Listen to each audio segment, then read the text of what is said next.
Eu exercia a função de auxiliar de limpeza em uma residência assistencial para idosos e pessoas com deficiência. As proprietárias eram duas senhoras de idade avançada, chamadas Helena e Hortência, amigas de longa data que gerenciavam o estabelecimento conjuntamente. Helena era uma pessoa adorável, a verdadeira proprietária do local, enquanto Hortência atuava como sua sócia e dividia o quarto com ela, pois ambas residiam no pavimento superior. Essa última circunstância sempre me intrigou. Por que escolheriam ocupar um apartamento tão modesto quando havia outras opções disponíveis? Além disso, notei que Helena frequentemente adoecia após as refeições, apresentando sintomas como febre elevada e episódios de vômito. Minha função principal consistia na manutenção da limpeza do imóvel. Certo dia, enquanto esfregava o assoalho, escutei Helena tossindo intensamente e a encontrei sentada na escadaria. Aproximei-me imediatamente para oferecer auxílio. "A senhora está bem, dona Helena? Deseja que eu acione um médico?" Perguntei preocupada. Ela respondeu que não estava se sentindo bem ultimamente e que quase não conseguia reter os alimentos que ingeria. Em seguida, solicitou que eu aplicasse sua medicação injetável, pois Hortência, que normalmente realizava esse procedimento, havia saído para fazer compras no supermercado. Embora eu não possuísse formação em enfermagem, cresci familiarizada com o ambiente hospitalar devido à profissão do meu pai, que trabalhava nesse setor. Conduzi Helena até seu dormitório e administrei a injeção, suspeitando que ela pudesse estar sofrendo uma reação alérgica a algum condimento utilizado no preparo de suas refeições. O aposento que compartilhavam era despretensioso, com uma cama posicionada próxima à janela lacrada. O quarto de Hortência situava-se exatamente ao lado da porta. Gradualmente, Helena começou a demonstrar melhora em seu estado. Após beber um pouco de água, expressou gratidão pela minha assistência. Aproveitei aquele momento para esclarecer uma dúvida que me inquietava. Por que vocês duas compartilham o mesmo quarto quando existem 3 dormitórios desocupados neste andar? Helena explicou que essa situação ocorria por insistência de Hortência, alegando que sua saúde era frágil e que ocasionalmente sofria com crises alérgicas. Por esse motivo, Hortência administrava todos os medicamentos e prestava cuidados constantes a Helena. Naquele instante, franzi o senho e direcionei meu olhar para o criado mudo repleto de medicamentos e um frasco vazio. Memorizei o nome do medicamento para posteriormente investigar sua finalidade, pois nunca havia ouvido falar daquela substância. Embora não dispusesse de evidências concretas, algo em meu interior acendeu um sinal de alerta. Minha intuição sugeria que talvez Hortência não fosse a amiga altruísta e zelosa que aparentava ser.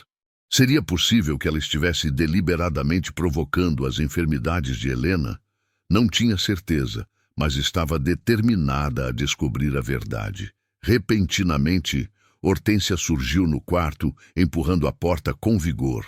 Sua expressão denotava irritação quando elevou a voz. "Como ousa invadir nosso quarto? Não sabe que ninguém tem permissão para subir aqui?" Pedi desculpas pelo ocorrido, mas Helena interveio e explicou a situação. Hortência permaneceu em silêncio. Entretanto, percebi seu visível desconforto com a presença de uma terceira pessoa no ambiente, o que intensificou minhas suspeitas. A partir daquele dia, passei a observar Hortência com atenção redobrada. Em determinada ocasião, presenciei quando ela ocultou uma sacola sob a pia da cozinha, movimentando-se furtivamente como um felino. Durante a madrugada, ela escondeu o saco plástico e subiu as escadas apressadamente, supostamente para buscar água, mas permaneceu na penumbra, enquanto eu a observava discretamente.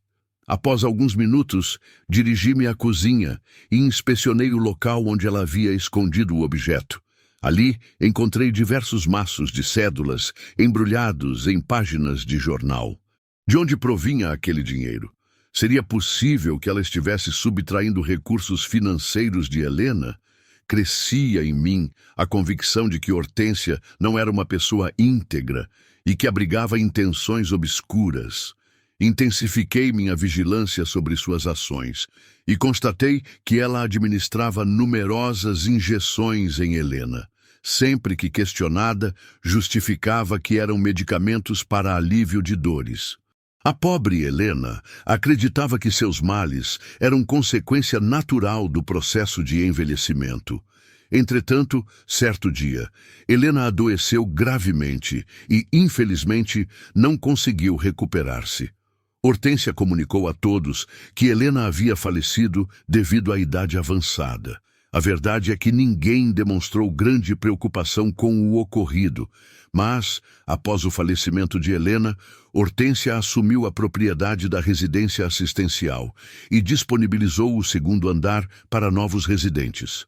Eu desejava abandonar meu emprego, porém, receava deixar aquelas pessoas indefesas sob os cuidados dela. Estava convencida de que Hortência havia provocado a morte de Helena, embora não possuísse provas que corroborassem minha suspeita. Transcorridas algumas semanas, a situação tornou-se ainda mais tensa. Havia um residente chamado Carlos, homem reservado, porém cortês, que jamais causava transtornos. Certo dia, presenciei quando ele questionou Hortência sobre recursos financeiros que sua família havia enviado para ele. Hortência afirmou categoricamente que nenhum cheque havia chegado em seu nome naquele mês. Contudo, eu havia testemunhado Hortência dirigindo-se ao banco com o cheque de Carlos. Meu Deus, ela estava descontando o cheque sem o conhecimento dele. Naquela noite, despertei com o ruído de escavação proveniente dos fundos da propriedade. Ao observar pela janela, avistei novamente Hortência, desta vez enterrando algo no jardim. Antes que pudesse identificar o objeto, ela interrompeu sua atividade e voltou-se diretamente para mim. Jamais esquecerei seu olhar. Assemelhava-se a uma psicopata perturbada, com um sorriso perverso estampado em seu rosto. Minhas pernas pareciam prestes a ceder. Então retornei rapidamente ao meu leito e tranquei a porta, temendo que ela pudesse me visitar durante o sono. Na manhã seguinte, procurei Carlos para o desjejum, mas ele havia desaparecido. Suas vestimentas e seus livros não estavam mais no local. Está procurando algo?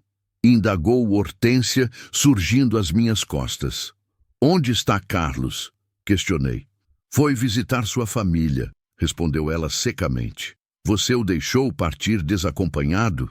Perguntei, incapaz de ocultar minha incredulidade. Ele é um homem adulto e não devo explicações a você. Acha que não percebo que me vigia? Aposto que vasculha meu quarto quando me ausento, sua bruxa imunda. Vociferou, cuspindo em minha direção. Subitamente, aquela idosa desequilibrada avançou contra mim e mordeu minha face, quase arrancando um pedaço de pele com seus robustos dentes amarelados. Gritei de dor e comecei a clamar por socorro, provocando um alvoroço que ecoou por toda a residência. Finalmente, fugi daquele local, consciente de que minha vida estava em risco, pois não era a primeira vez que essa mulher eliminava alguém que representasse um obstáculo para seus planos. Entretanto, não poderia simplesmente permanecer inerte diante daquela situação. Consegui estabelecer contato com a família de Carlos e relatei minhas suspeitas. Eles confirmaram que Carlos não havia retornado ao convívio familiar e, percebendo seu desaparecimento, acionaram os serviços de emergência. A partir desse momento, as verdades sombrias começaram a emergir. Hortência foi conduzida à delegacia para interrogatório. Relatei às autoridades tudo o que havia presenciado, e eles decidiram realizar uma busca minuciosa na propriedade. Inicialmente, não localizaram evidências no interior da residência, mas quando iniciaram escavações no jardim, em apenas 5 minutos, a residência assistencial tornou-se manchete em todos os noticiários. Encontraram 7 corpos sepultados no local, todos assassinados e enterrados juntamente com seus pertences pessoais. Fui visitar Hortência antes do início de seu julgamento. Ela estava sentada atrás das grades, com o rosto oculto entre as mãos. Por um instante, imaginei que pudesse estar experimentando remorso, mas quando ergueu o olhar ao som dos meus passos, senti meu sangue gelar. Seus olhos transbordavam ódio e ela aparentava extrema fúria. Repentinamente, esboçou um sorriso e pronunciou palavras que ainda me perseguem em meus pesadelos. Eu deveria ter envenenado você também, junto com Helena, naquele dia.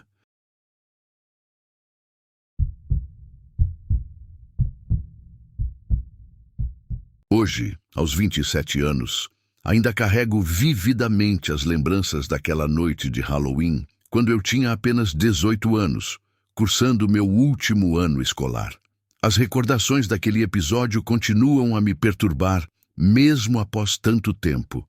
Meu grupo de amigos e eu éramos entusiastas de celebrações escolares e o Halloween representava a oportunidade perfeita para nos fantasiarmos e agirmos um pouco fora dos padrões. Enquanto minhas amigas facilmente atraíam a atenção dos rapazes, eu permanecia sempre como a invisível do grupo, sem despertar interesse romântico em ninguém. Naquela noite específica, a comemoração aconteceu na residência de Lucas. Como é típico em festas do ensino médio, o consumo de bebidas alcoólicas rapidamente fugiu do controle.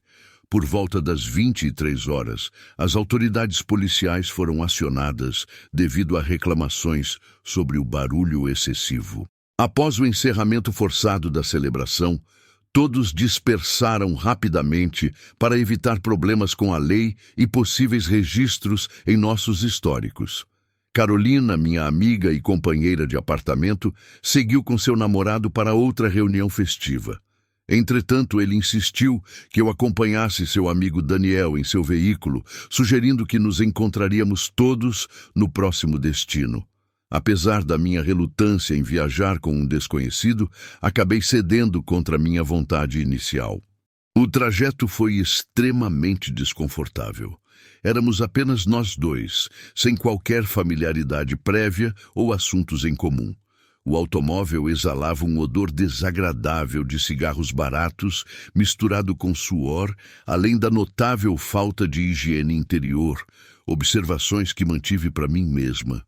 Daniel vestia uma máscara sobre o colo, usava um moletom encapuzado, jeans azuis e botas de trabalho marrons. Sua aparência era completada por uma barba mal cuidada e cabelos visivelmente oleosos. Tentei estabelecer diálogo, mas ele demonstrou pouco interesse em responder minhas perguntas. Quando finalmente indaguei sobre sua instituição de ensino, ele revelou ter abandonado a universidade alguns anos antes. Ao questionar sua idade, com hesitação perceptível na voz, informou ter 25 anos. Essa revelação me alarmou consideravelmente. Ele era significativamente mais velho que eu e havia deixado os estudos universitários aos 20 anos. Além disso, questionei-me internamente sobre o que um homem de 25 anos estaria fazendo em uma festa predominantemente frequentada por adolescentes do ensino médio.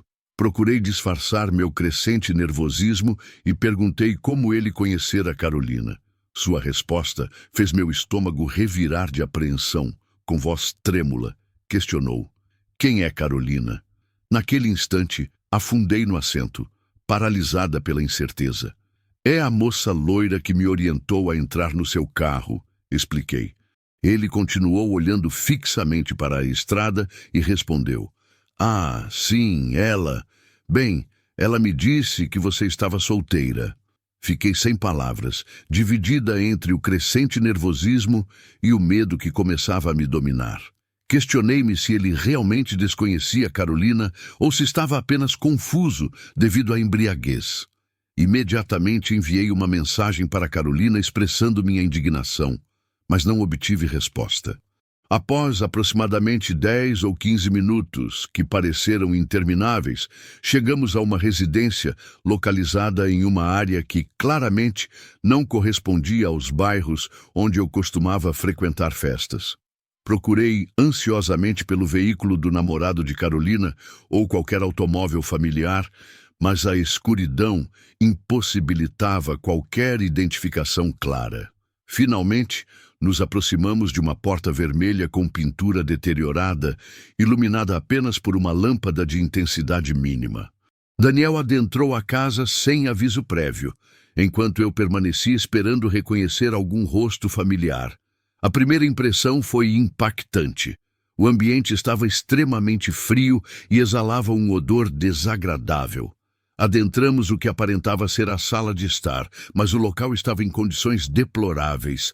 Carpete verde-oliva, um antigo sofá circular marrom, paredes brancas com tinta descascada e manchas por toda parte. Havia numerosas caixas de pizza vazias e latas de cerveja espalhadas pelo chão, tudo iluminado por uma lâmpada de baixa potência. No sofá, um homem e uma mulher estavam sentados muito próximos, aparentemente em estado de inconsciência ou extrema embriaguez, o que intensificou meu desconforto. Seguimos para a cozinha, igualmente repulsiva e com odor ainda mais intenso. Um rapaz de aproximadamente 20 anos, visivelmente sob efeito de entorpecentes, encontrava-se ali.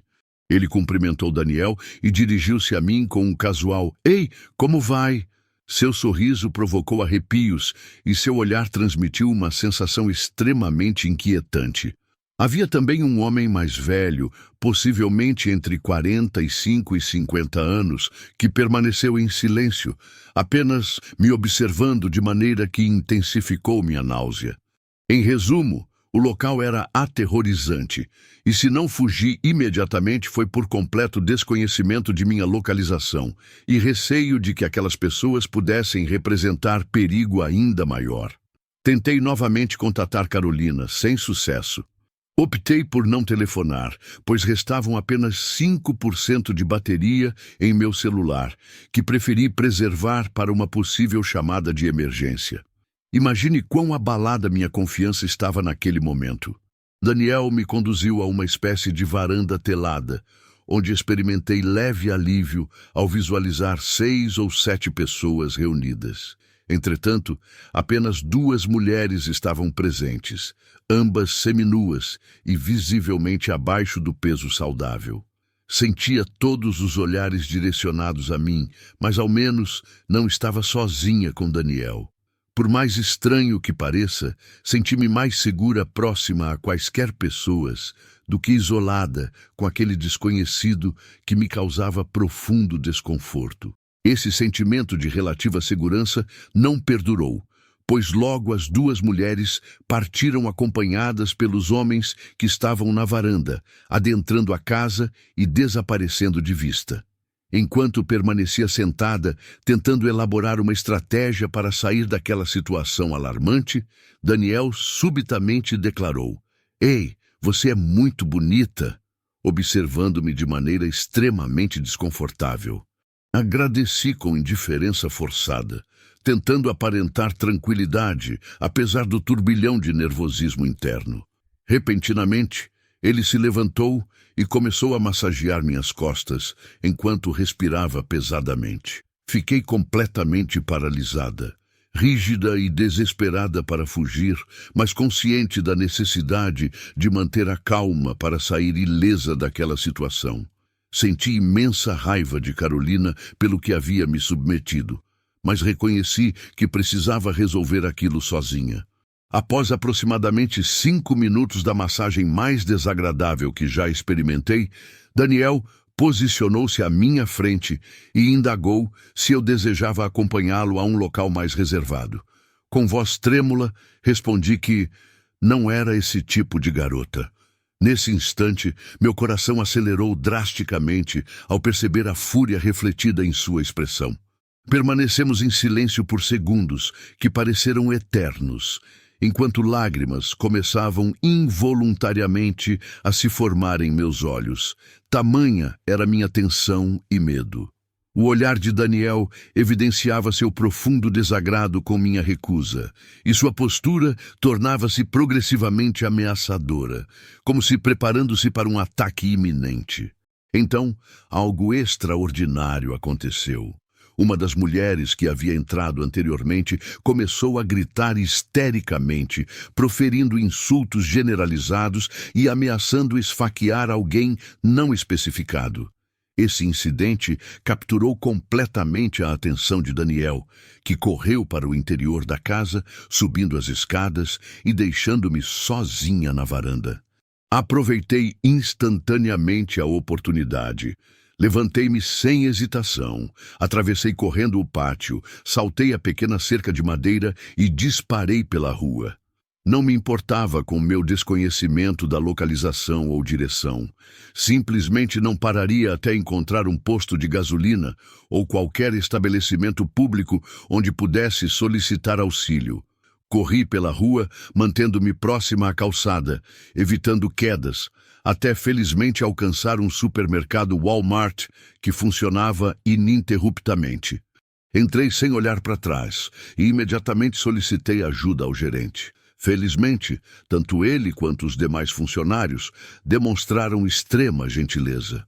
O gerente contatou meus pais, pois meu celular havia descarregado completamente, e forneceu minha localização para que viessem me buscar.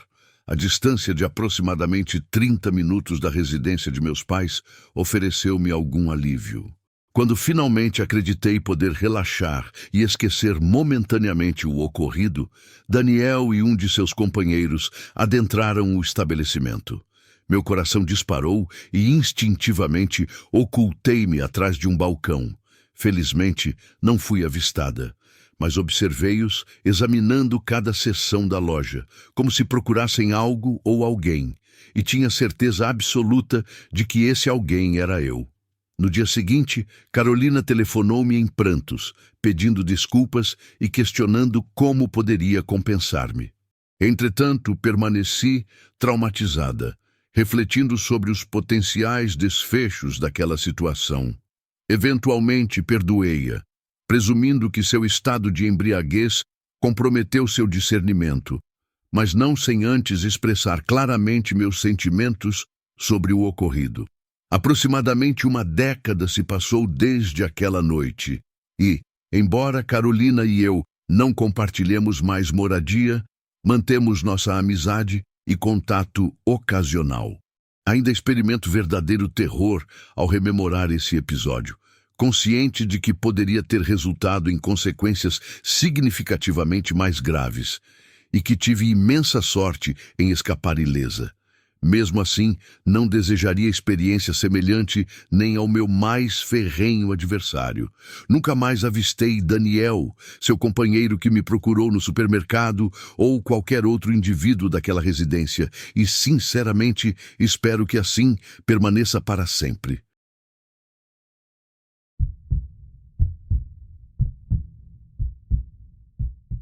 No início da minha jornada universitária, precisei dividir acomodação no alojamento estudantil com um companheiro de quarto designado aleatoriamente. Acreditei que seria uma experiência tranquila, considerando minha personalidade extrovertida e facilidade em estabelecer conexões sociais. Minhas expectativas incluíam conviver com alguém agradável e comum.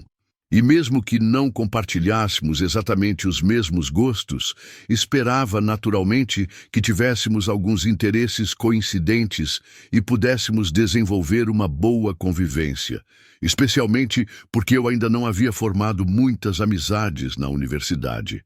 Ao me instalar no dormitório, notei a ausência do meu colega de quarto.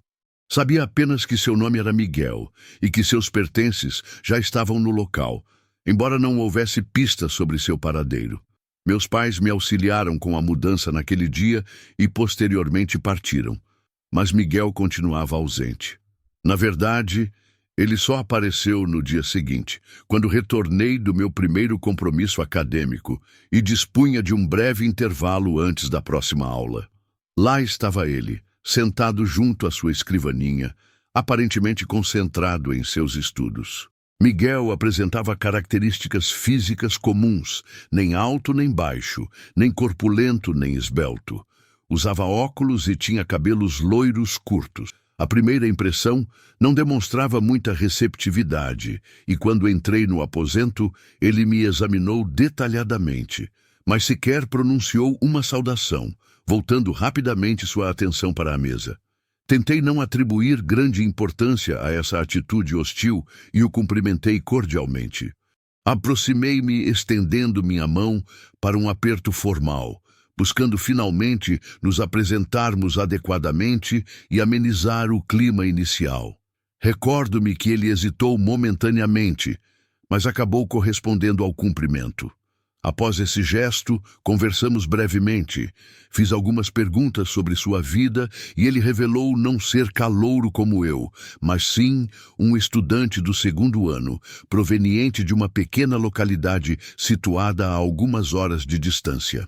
Contudo, após esse breve contato, a situação tornou-se progressivamente mais estranha. Miguel raramente permanecia no quarto, e quando estava presente, minhas tentativas de diálogo eram recebidas com respostas curtas e desinteresse em conhecer qualquer aspecto sobre mim. Inicialmente, considerei a possibilidade de ele ser introvertido ou ter dificuldades nas interações sociais. Mas certo dia, com extrema seriedade, ele me ordenou que o deixasse em paz e não mais dirigisse a palavra a ele. Sua atitude naquela ocasião foi particularmente grosseira, distanciando-se completamente da imagem de um rapaz tímido para revelar alguém verdadeiramente indelicado. Mesmo assim, não desejava que todo o semestre fosse comprometido por causa dessa situação. Então, optei por evitar confrontos e simplesmente aceitar as circunstâncias. Decidi que ele permaneceria em seu espaço e eu no meu, cada um com suas próprias atividades. Com o passar das semanas, notei que Miguel ocasionalmente se ausentava por períodos consecutivos. Quando eu despertava, ele já havia partido e frequentemente não retornava durante a noite. Após vários dias, ele voltava ao quarto como se nada tivesse ocorrido. Nunca me preocupei em questionar sobre suas ausências ou atividades, consciente de sua preferência pelo distanciamento, embora eu nutrisse certa curiosidade sobre suas ocupações externas. Lembro-me que certa noite, Miguel deixou o quarto. E, posteriormente, por volta das 23 horas, ouvi vozes alteradas no corredor. Inclinei-me para verificar o ocorrido e percebi 2 indivíduos discutindo intensamente.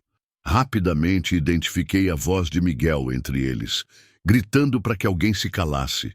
No dia seguinte, descobri que ele havia discutido com outro residente do alojamento e que o confronto quase resultou em agressão física. O mais surpreendente foi descobrir que o outro estudante apenas havia perguntado: "Como você está?", quando se cruzaram no corredor, e apenas por esse motivo, Miguel reagiu agressivamente, exigindo que não lhe dirigisse a palavra, o que enfureceu o outro rapaz, levando ao confronto. Durante a discussão, o outro estudante tentou golpear Miguel, que conseguiu esquivar-se e fugir apressadamente. Tomei conhecimento desses detalhes, porque o outro envolvido procurou-me posteriormente, alertando-me que meu colega de quarto apresentava comportamento perturbador e que eu deveria ser cauteloso, pois ele poderia representar algum perigo. Foi nesse momento que comecei a realmente preocupar-me com as atitudes de Miguel, e com o decorrer das semanas apenas aguardava a possibilidade de ser designado a outro companheiro no semestre seguinte. Enquanto isso, mantinha distância de Miguel, e ele igualmente me ignorava. A verdade é que a situação não era completamente negativa, já que ele frequentemente se ausentava, proporcionando-me a sensação de ter o dormitório exclusivamente para mim. O inconveniente residia na imprevisibilidade de seus retornos e permanências. Então, certo dia, levantei-me e dirigi-me às aulas. Miguel havia saído durante a noite e continuava ausente. Permaneci fora por diversas horas, cumprindo meus compromissos acadêmicos, mas ao retornar ao quarto, deparei-me com uma cena absolutamente desconcertante. Todos os meus pertences haviam desaparecido da minha área do dormitório. Foi a experiência mais surreal que já vivenciei.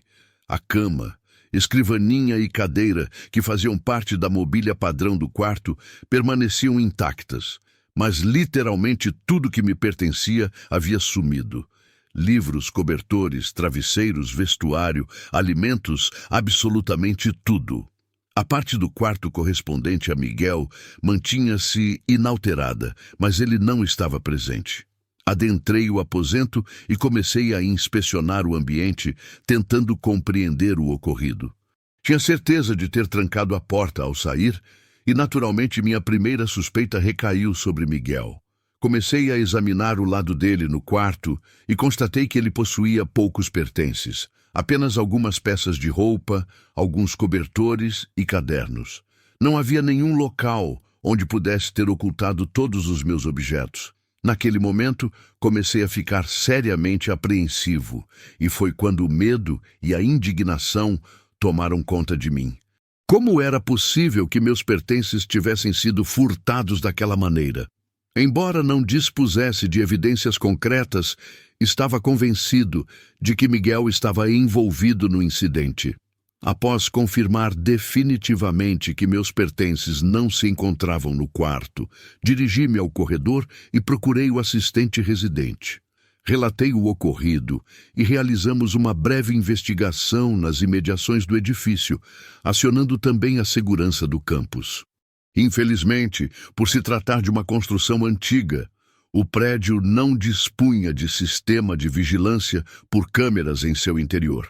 Felizmente, já havia estabelecido algumas amizades, e um desses colegas possuía um quarto individual com uma cama extra disponível, onde pude me acomodar durante as 2 noites seguintes. Uma investigação foi conduzida, e Miguel não foi localizado em nenhum lugar por vários dias. Entretanto, meus pertences foram encontrados. Estavam abandonados em uma área florestal próxima ao campus. Contudo, alguns dias depois, Miguel finalmente reapareceu, mas não da forma esperada. Seu corpo foi encontrado na mesma região florestal onde meus objetos haviam sido localizados. A análise forense posterior determinou que ele falecera devido a uma overdose. No bolso de seu agasalho foram encontrados um relógio que me pertencia e um anel que meu pai havia me presenteado, corroborando minhas suspeitas de que ele havia sido o responsável pelo furto dos meus pertences. Apesar de tudo, senti-me genuinamente consternado com seu destino. Ele era certamente uma pessoa peculiar e até mesmo intimidadora, mas não encontrei satisfação em sua morte. Pareceu-me profundamente triste observar como uma vida jovem, semelhante à minha ou à de qualquer outra pessoa, pode se perder dessa maneira devido à dependência química. Após esse episódio, solicitei transferência para outro dormitório, pois realmente não conseguia mais permanecer naquele ambiente. Na verdade, alguns dias após o incidente, cheguei a ouvir o que parecia ser a voz de Miguel e até mesmo o som do chuveiro sendo acionado. Não sabia determinar se essas percepções eram consequências do trauma vivenciado ou se, de alguma forma inexplicável, Miguel desejava me atormentar. Meu único desejo era deixar aquele lugar e nunca mais retornar àquele quarto.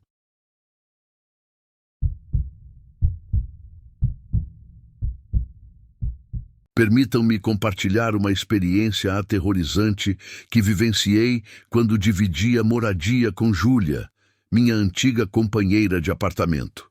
Aproximadamente há 1 ano, após minha formatura, precisei compartilhar uma residência com uma jovem que conhecia dos tempos universitários. Embora mantivéssemos uma relação cordial e nos dessemos razoavelmente bem, éramos mais conhecidas casuais do que verdadeiramente amigas próximas. Durante o período em que compartilhamos a habitação, tudo transcorria com normalidade. Cada uma seguia sua própria rotina, trabalhando e cuidando de seus afazeres pessoais. O bairro onde residíamos caracterizava-se pela tranquilidade, nunca apresentando situações problemáticas. Entretanto, toda essa serenidade que desfrutávamos foi completamente subvertida quando restava menos de um mês para o término de nosso contrato de locação. Naquela época, eu já havia conseguido acumular algumas reservas financeiras e planejava encontrar uma nova acomodação nas semanas subsequentes. Talvez um apartamento ou uma casa modesta, algo nesse sentido. Pelo que eu sabia, Júlia também tinha planos semelhantes, mas cada uma seguiria seu próprio caminho, naturalmente. Em determinada noite, encontrava-me em meu quarto até altas horas quando, repentinamente, comecei a perceber ruídos estranhos, como se houvesse pessoas circulando pela casa. Inicialmente, não dei muita importância, pois minha porta estava fechada e imaginei que talvez Júlia tivesse trazido algum visitante. Contudo, após alguns minutos, ouvi Júlia gritar e, subitamente, um estrondo violento. Alguém havia arrombado a porta do meu quarto. Ao olhar naquela direção, meu coração quase parou. 3 indivíduos vestidos completamente de preto, da cabeça aos pés, usando máscaras, invadiram o ambiente. A cena parecia extraída diretamente de um filme de suspense. É indescritível o pânico que experimentei naquele momento. Não fazia ideia de quem poderiam ser aqueles homens ou o que procuravam em meu quarto. Minha mente foi invadida por inúmeras perguntas e possibilidades aterrorizantes. Sem aviso, um deles adentrou o cômodo e começou a revirar todos os meus pertences, enquanto os outros me sinalizaram para permanecer em um canto, imóvel. Obviamente, obedeci de imediato. Permaneci ali, dominada pelo medo, observando enquanto os invasores vasculhavam minhas coisas, arremessando-as ao chão e apropriando-se de tudo que consideravam valioso. Levaram meu telefone celular, computador portátil, carteira, algumas joias e diversos outros objetos. Colocaram tudo o que conseguiram em sacolas e deixaram o quarto. Todo esse processo durou aproximadamente 2 ou 3 minutos. Após saquearem meu quarto, dirigiram-se diretamente ao aposento de Júlia, onde repetiram o mesmo procedimento. A realidade é que não possuíamos muitos itens de valor significativo.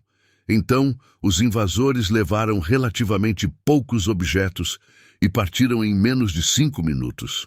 Foi tudo extremamente rápido, porém profundamente perturbador. Encontrava-me completamente desorientada, sem saber como proceder. Estava assustada, nervosa e em estado de choque. Entretanto, ao menos tive o consolo de que os invasores não nos agrediram fisicamente. Júlia e eu estávamos ilesas, e isso representava o aspecto mais importante daquela situação caótica. Contudo, ambas nos sentimos devastadas ao percebermos que haviam levado praticamente tudo que possuíamos. Como não dispunhamos mais de nossos telefones celulares, tivemos que recorrer à residência de um vizinho para solicitar que acionasse as autoridades policiais. A viatura chegou aproximadamente 15 minutos após a chamada e relatamos detalhadamente o ocorrido. Os policiais registraram a ocorrência e afirmaram que verificariam as imediações, mas, sejamos realistas, os perpetradores provavelmente já estavam bem distantes àquela altura. Embora não tenha observado em que tipo de veículo embarcaram ou qualquer detalhe similar, presumi que não estavam a pé. Também não tinha certeza sobre como conseguiram acessar a residência, mas supus que talvez tivéssemos deixado a porta destrancada, apesar de estar convencida de tê-la fechado antes de recolher-me ao meu quarto. Júlia parecia tão perplexa quanto eu, mas igualmente considerou a possibilidade de termos deixado a entrada principal desprotegida. Após esse incidente, procedi como qualquer pessoa faria. Adquiri um novo telefone celular, providenciei uma nova carteira de motorista e toda a documentação necessária. Um verdadeiro transtorno, considerando que não possuía mais nada, nem computador, nem cartões de crédito, absolutamente nada. Consequentemente, tive que enfrentar toda aquela burocracia entediante novamente. Nos dias subsequentes ao incidente, dediquei considerável tempo para readaptar-me à normalidade. Além disso, precisei acelerar minha mudança para o novo apartamento, uma vez que nosso contrato estava prestes a expirar. Entretanto, algo começou a me incomodar durante as últimas 2 semanas, em que ainda compartilhava a residência com Júlia. Notei um detalhe extremamente peculiar. Seu computador portátil permanecia intacto. Fiquei genuinamente surpresa que os assaltantes não o tivessem levado. Mas ela explicou que o equipamento estava oculto sob uma coberta em sua cama e que simplesmente teve sorte. Embora tentasse evitar pensamentos negativos, não consegui deixar de sentir certo ceticismo diante daquela explicação. Finalmente, decidi ignorar essas suspeitas e seguir adiante.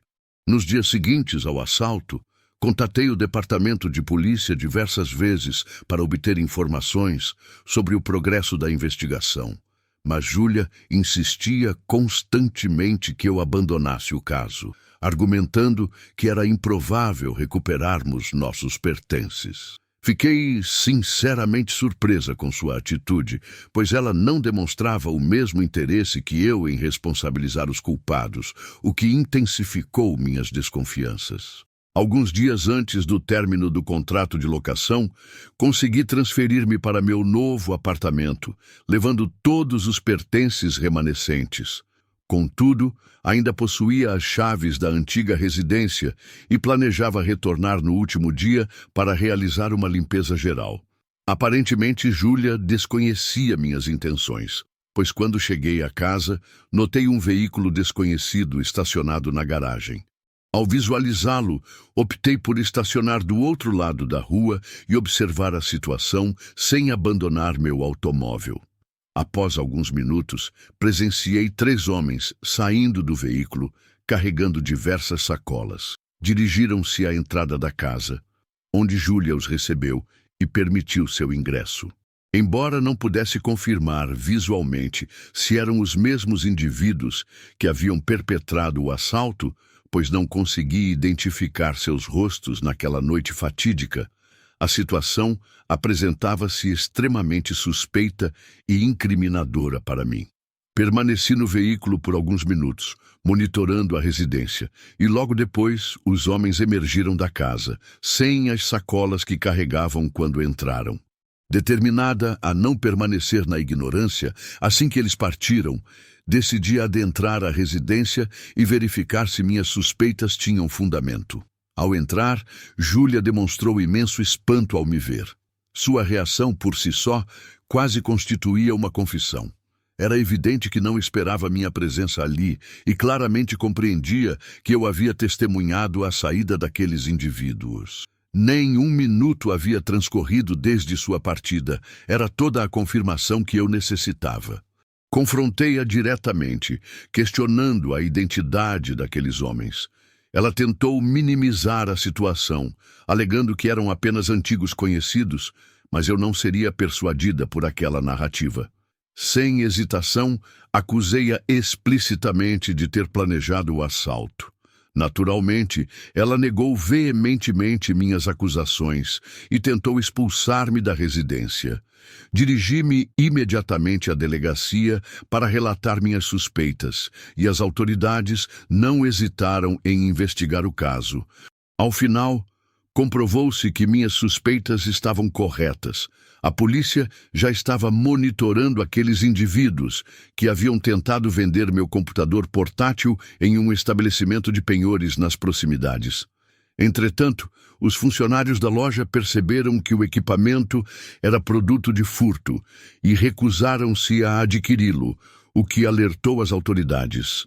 Como resultado da investigação, os homens foram detidos e Júlia finalmente admitiu tê-los autorizado a ingressar na residência, simulando todo o incidente.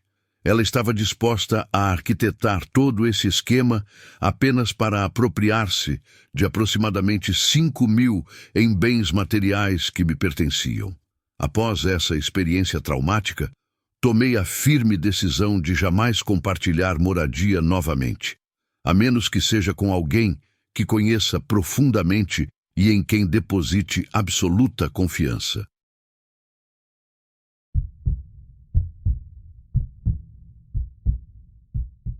Em determinado momento da vida, todos nós compartilhamos moradia com alguém. Essas experiências podem ser extremamente positivas ou verdadeiros pesadelos. Permita-me relatar uma situação peculiar que vivenciei. Eu e minha namorada Beatriz estávamos iniciando nossas carreiras profissionais. Recém-formados, havíamos conseguido empregos iniciais em empresas emergentes de tecnologia que desenvolviam aplicativos para redes sociais. Entretanto, nossa remuneração não era suficiente para arcarmos sozinhos com os custos de um aluguel. Iniciamos então uma busca por uma moradia adequada e encontramos um apartamento maravilhoso na internet, pelo qual nos apaixonamos imediatamente. Havia, contudo, um pequeno obstáculo. O valor do aluguel era ligeiramente superior ao que podíamos pagar. Consequentemente, precisamos dividir o espaço com uma terceira pessoa, embora essa não fosse nossa preferência inicial. A decisão, porém, escapava ao nosso controle. O proprietário do imóvel, um homem bastante cordial, já havia encontrado outro inquilino, um rapaz chamado Marcos, que viria residir conosco. Conhecemos Marcos antes da mudança, e apesar de ele parecer um tanto excêntrico, não atribuímos grande importância a esse detalhe. Reconheci que estávamos em uma área agradável da cidade, e embora pudesse ter encontrado algo mais modesto apenas para nós dois, este apartamento situava-se nos arredores urbanos, tornando-o particularmente atraente. Assegurei a Beatriz que tudo correria bem, que nossa convivência com Marcos não seria permanente, o que nos tranquilizou. Começamos então a preparar nossas coisas, e antes que pudéssemos perceber, estávamos instalados em nossa nova residência. Marcos ainda não havia chegado, mas o proprietário gentilmente nos entregou as chaves quando ingressamos no imóvel. O espaço era amplo, exatamente o que necessitávamos, um verdadeiro golpe de sorte. Após desfazermos as malas, personalizamos nosso ambiente. Beatriz pendurou algumas fotografias de sua coleção, conferindo um aspecto aconchegante ao local. Decidimos explorar o restante do apartamento, mas encontramos uma porta trancada, o quarto de Marcos. Achamos curioso, mas consideramos compreensível seu desejo por privacidade. Inicialmente, a vida transcorria tranquilamente. Dedicamo-nos à limpeza do apartamento, que necessitava de alguns cuidados. Minha namorada Beatriz, ao remover suas luvas de borracha, comentou sobre como o ambiente parecia mais agradável após nossa intervenção. Tudo caminhava bem até ouvirmos a porta principal se abrir. Beatriz levantou-se rapidamente da cama e eu a segui sem demora. Saímos do quarto esperando cumprimentar Marcos, mas quando ele apareceu, dirigiu-se diretamente ao seu aposento sem pronunciar uma palavra. A porta de seu quarto fechou-se atrás dele, deixando-nos confusos na sala de estar. Beatriz considerou sua atitude extremamente indelicada, mas supus que talvez ele fosse apenas tímido. A noite transcorreu conforme planejado. Acomodamo-nos na cama, desfrutamos de alguns petiscos e assistimos a comédias românticas na plataforma de streaming. Aparentemente tudo estava normal, mas uma sensação estranha pairava no ar. Embora tenhamos nos divertido, aquela breve interação com Marcos despertou minha curiosidade. Na manhã seguinte, despertei antes de Beatriz e decidi preparar um café. Ainda sonolento enquanto reunia energia, encontrei-me com Marcos. Bom dia, cumprimentei-o com um sorriso, mas ele apenas me observou como se analisasse cada detalhe da minha pessoa. Em vez de responder, comentou: calçados bonitos, parecem caros. Fiquei momentaneamente confuso. Então recordei que havia deixado meus sapatos no corredor na noite anterior. Eram, de fato, de uma marca reconhecida. Sim, economizei por um bom tempo para adquiri-los, expliquei, mas sua expressão permaneceu impassível. Cuide bem deles. Você não gostaria de perdê-los, respondeu. Quando Beatriz despertou, relatei-lhe esse estranho encontro, mas ela estava demasiadamente sonolenta para preocupar-se, então mudamos de assunto. Era hora de dirigirmos-nos ao trabalho. Comecei a procurar meu antigo iPhone em todos os cantos, mas não consegui localizá-lo. Era um modelo desatualizado, mas carregava muitas recordações significativas. Perguntei a Beatriz se ela o havia. Tentamos ligar para o meu número, mas aparentemente estava desligado. Decidi procurá-lo mais tarde, quando retornasse. Durante nossa conversa, Beatriz e eu comentamos que Marcos começava a nos inquietar ligeiramente. Havia algo perturbador na maneira como ele não piscava enquanto falava. Naquela noite, retornei do trabalho um pouco mais cedo, e Beatriz ainda não havia chegado. Encontrei Marcos e perguntei se ele havia visto meu telefone, mas ele reagiu como se eu o estivesse acusando de furto. O que eu faria com um telefone antiquado e lento? Explodiu, surpreendendo-me. Como você sabe que é antigo? Questionei. Sem responder, ele virou-se e fechou a porta, e não o vi novamente durante toda a noite. No dia seguinte, um sábado, acordamos por volta do meio-dia. Tomamos um café da manhã rápido e decidimos passear. Enquanto caminhávamos pelo parque, Beatriz perguntou-me se eu havia visto seus brincos. Quais? Indaguei. Os pequenos dourados. Deixei-os sobre a mesa, respondeu. Ao retornarmos, procuramos em todos os lugares, sem sucesso. Restava apenas um local a verificar, o quarto de Marcos. Comecei a sentir-me genuinamente preocupado. Primeiro meu telefone, agora os brincos dela. Algo estava errado, mas o mais desconcertante era que nossos pertences simplesmente desapareciam. E éramos apenas 3 residentes. Era impossível que sumissem sem explicação. Após passarmos o dia inteiro fora, retornamos ao apartamento aproximadamente às 21h30. Senti vontade de jogar um videogame popular. Então, subi as escadas para ligar meu console, mas para minha surpresa, ele não estava lá.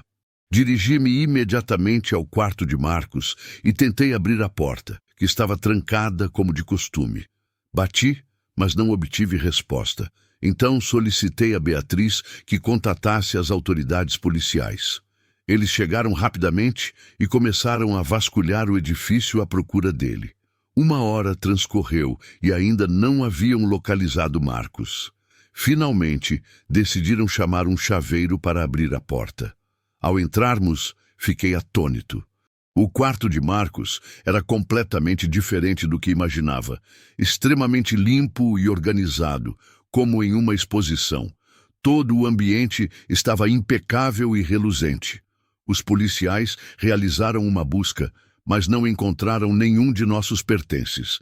Informaram-nos que entrariam em contato novamente caso descobrissem algo. Beatriz e eu trocamos olhares preocupados naquele momento. O telefone dela tocou. Eram as autoridades que haviam localizado o veículo de Marcos. Entramos no carro e, ao fecharmos a porta, uma avalanche de objetos despencou. Entre eles, meu console, meu telefone e os brincos de Beatriz, juntamente com diversos outros itens que definitivamente não lhe pertenciam. Marcos foi detido pouco depois. Eventualmente conseguimos um novo colega de quarto e, dessa vez, esperávamos que fosse uma pessoa comum. Após a experiência com Marcos, Beatriz e eu aprendemos uma lição valiosa. Nem todos são quem aparentam ser. Às vezes, as aparências enganam e é fundamental confiar em nossos instintos. Embora a necessidade financeira nos tenha levado a compartilhar nosso espaço com um desconhecido, agora compreendemos que a tranquilidade e a segurança são inestimáveis. Ocasionalmente, é preferível sacrificar certos confortos para proteger o que realmente importa, nossa paz de espírito e nossa integridade pessoal.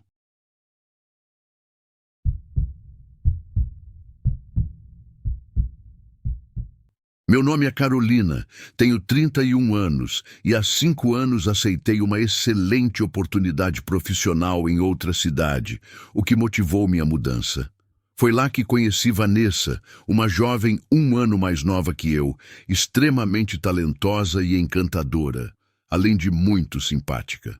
Como recém-chegada à cidade, enquanto ela já trabalhava em meu escritório há cerca de 3 ou 4 anos, fiquei agradavelmente surpresa quando me ofereceu compartilhar seu apartamento.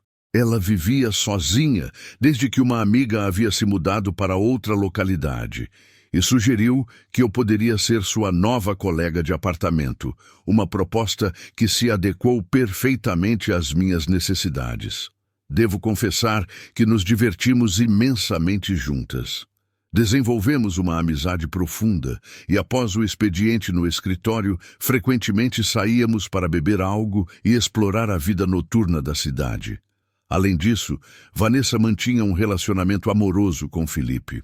Entretanto, certo dia, ela retornou de um encontro com ele visivelmente abalada e extremamente angustiada.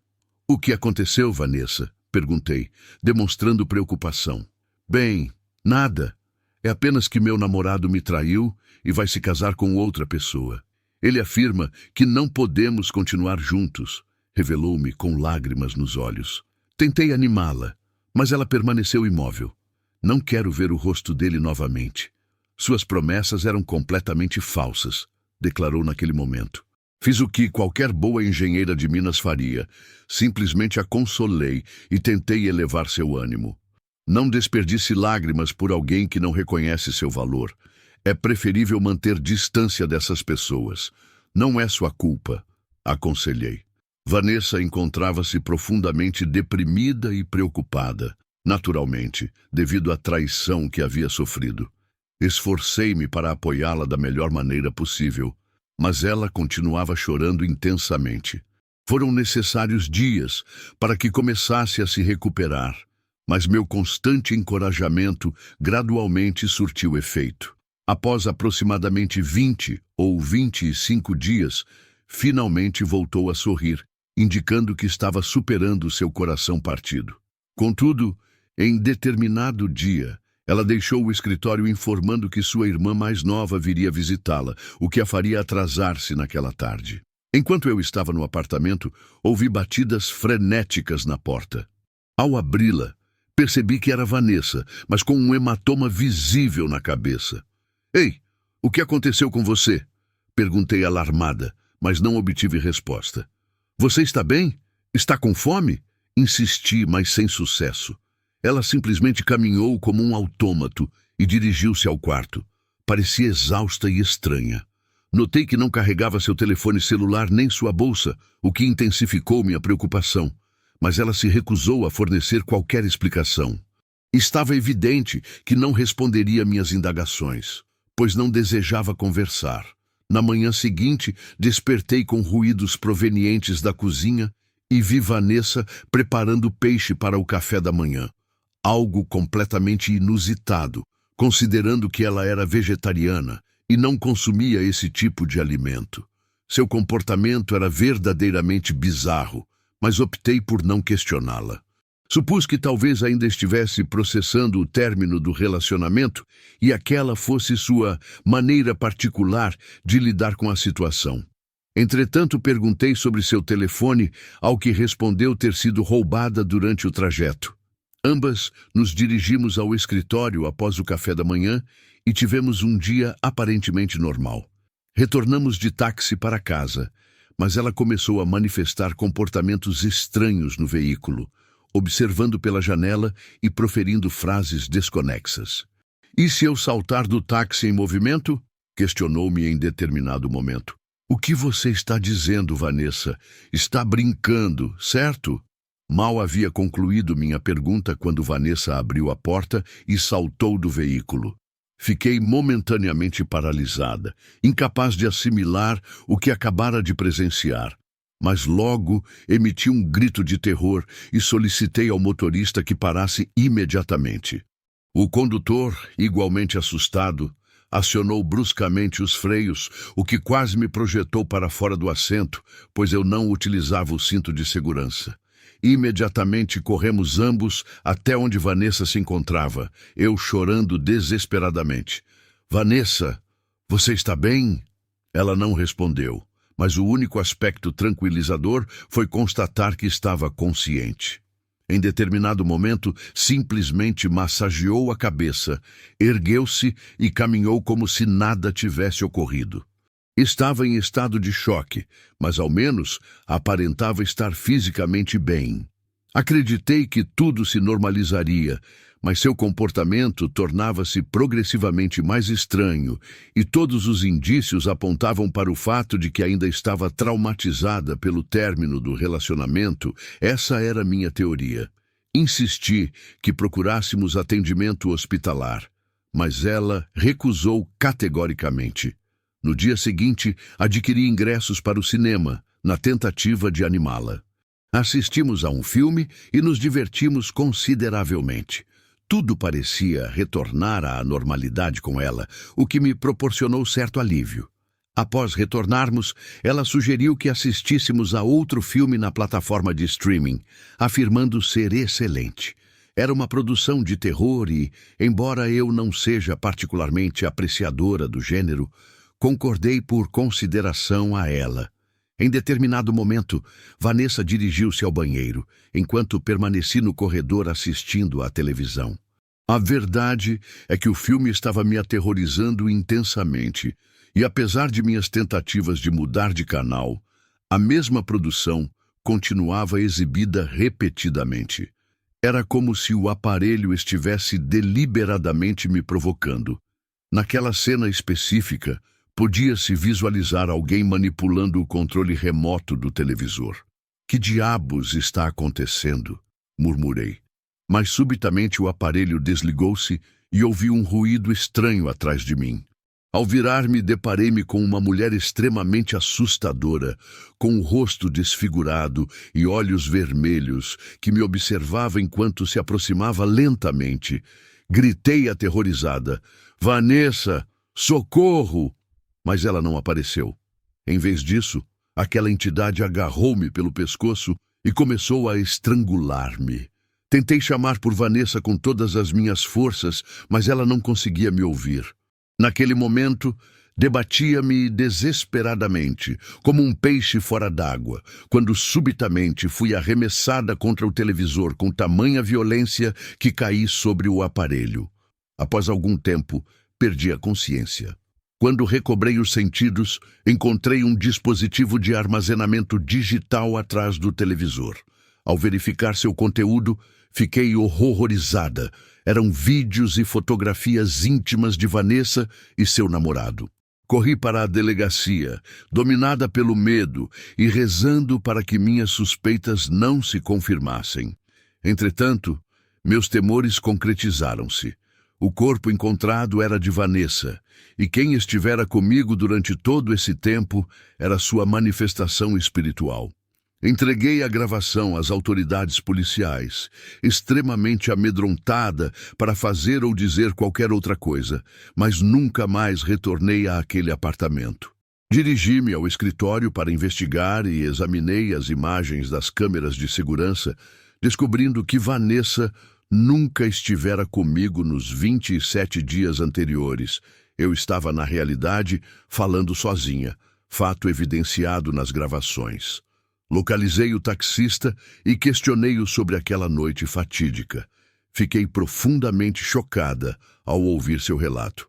Senhora, desconheço com quem conversava naquele dia. Senti como se uma entidade espiritual tivesse se manifestado através de você. E quando solicitou que parasse o veículo, fiquei extremamente assustado. Por isso a deixei naquele local. Lamento, mas você estava completamente sozinha no táxi. Alguns dias depois, visitei o cinema e descobri que havia assistido ao filme desacompanhada naquela ocasião.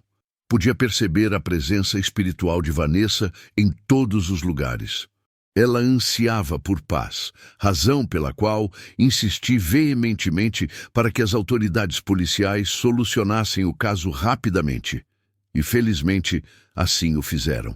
Posteriormente, descobriu-se que Vanessa possuía gravações íntimas dela e do namorado, utilizando-as como instrumento de chantagem. Ela desejava que ele retomasse o relacionamento, mas certo dia, Felipe a traiu, conduzindo-a a uma armadilha. Ele implorou que ela destruísse os vídeos, mas diante de sua recusa, estrangulou-a e ocultou seu corpo em uma vala. Foi por esse motivo que a mesma cena repetia-se incessantemente na televisão. Vanessa desejava que eu conhecesse a verdade. Sinto-me profundamente consternada por ela. Felipe foi detido pelo crime de homicídio.